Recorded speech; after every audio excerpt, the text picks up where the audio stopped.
Hello guys, this is tutorial stream, and in this video you will learn how you can export your account or user data on ente.com. So let us begin. So guys, here in your account on ente.com you will need to click into these three lines in the top left, and here what you want to do is choose export data just above the logout button.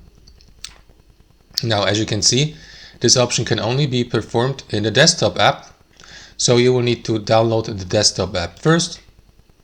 So let me do that, install it, and I see you guys just in a second. Alright guys, so once the Ente.com desktop app has been installed, launch it on your device, for example your desktop computer or laptop, and repeat almost the same process. So click into these three lines on the top left, make sure that you're logged in with your account of course, and again choose export data.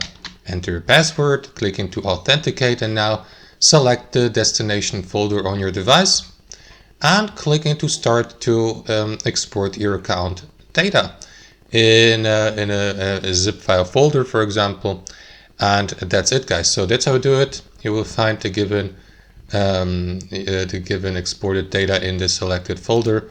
That's how it works. Thanks for watching and hope you enjoyed it, and until next time.